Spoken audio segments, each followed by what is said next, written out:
Time for the press preview. A first look at what's on the front pages of the papers. We'll start with our sister publication at this day newspaper. On its front page, NLC strike not about Ajaero, but against official impunity. Partial compliance recorded across country. Pro-democracy group accuses federal government of stifling opposition, and Labour. There you see Oando's landmark signing of for 800 million loan for acquisition of Ajib Oil. Let's look at some other stories. NPAN wants FG to review policies on paper industry. CBN, 100, 200, 1,000 banknotes remain legal tender interminably. Well, indefinitely. All right, Tinubu secures multi-billion dollar funding facility for infrastructure development from Islamic Bank. That's for this day newspaper. The Daily Independent this morning, leading story still on Labour. It says Labour shuts down, the Daily Independent, Labour shut down compound risks for Nigeria's economy. Some of the riders there: banks, NAS, ports, schools, government offices and hospitals shut. CSOs lament Labour rights civil opposition under siege. NLC and TUC says we did not disobey court order on strike. Meanwhile, former Labour leader Shomale tells NLC and TUC your strike is misplaced. He says if the strike was focused on other issues that he is aligned with, he will support the strike. The leading photo this morning on the Daily Independent is that of lawmakers during the unveiling of the legislative agenda of the 10th Assembly in Abuja on Tuesday. You can see the President of the Senate there, Godswill Akpabio, also Deputy Speaker, House of Representatives, Benjamin Kalu, and others. And just below that photo there on Guba elections, PDP says INEC has completely derailed, also asking Anyao to step aside as the party's national secretary. On Kogi polls, INEC thanks electorate and condemns alleged opposition's crime against democracy. Also, INEC, this is still in Kogi State, INEC debunks alleged manipulation of accreditation data on the IREV. Value jet aircraft sleeps at Port Harcourt Airport taxiway. This is the second aircraft to sleep at an airport taxiway in Nigeria in the past 1 week. CBN lifts restriction on old Naira banknotes as legal tender beyond 2023. That's the Daily Independent. Well, the Punch this morning is also leading with the Labour in Nigeria. Ajaero's alleged assault. Federal government knocks Labour. Strike records partial compliance. Riders, Tinubu not behind attack on Ajaero. Escalating strike nationwide unreasonable. That's according to the Attorney General of the Federation's office. On Lagos, Rivers, Kwara, Bauchi workers shun Labour. Kano, Edo, Delta, Akwa Ibom, others comply.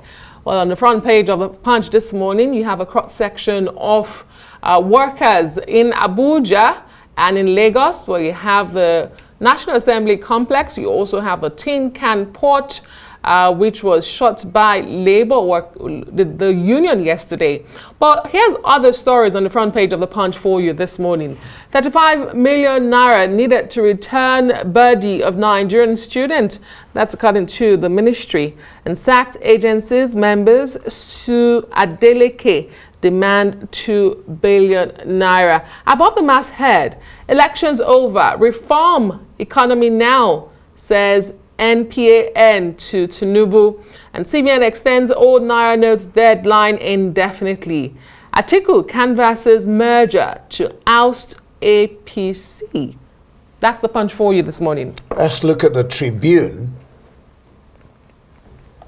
Labour strike kicks off with some riders. Sports, schools, banks, NAS complex, others suffer. Trade operations also affected. Serious compliance in Edo, Bauchi, Osun, Kogi, Imo, and others. Partial strike in Oyo, Ondo, Kaduna, Benue, Ogun. National grid intact, supplying bulk electricity to discos, TCN. Reconsider your action, FG tells workers. Atiku courts for opposition's merger to dislodge APC once again slide to one-party dictatorship. OIC selects Nigeria as special delegate to halt Gaza conflict. Alleged 109 billion naira fraud court revokes ex-AGP Idris co-defendant's bail.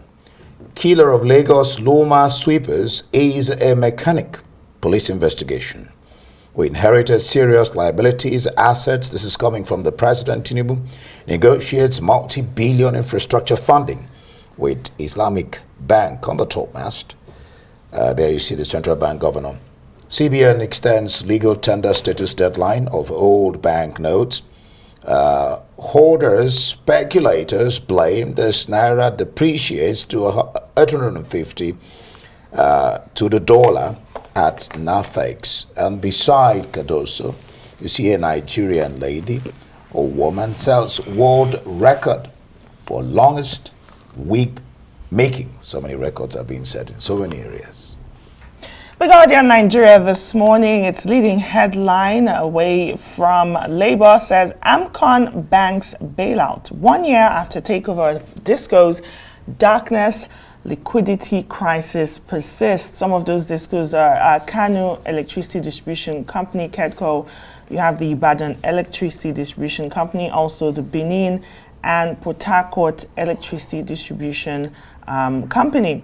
Again, SEC moves to reduce 190 billion naira unclaimed dividends. Pick up a copy of The Guardian to read more on that. Ukraine's President Vladimir Zelensky accuses Russia of benefiting from Israel-Hamas war. Compliance defiance as NLC TUC indefinite strike kicks off. Meanwhile, PDP's presidential candidates Atiku Abubakar seeks coalition of opposition parties and cautions against slide to one-party dictatorship. That's The Guardian. The leadership leads with labor union as well. Disobedience of court. Civil society organizations, lawyers call for labor leaders' arrests. Interesting.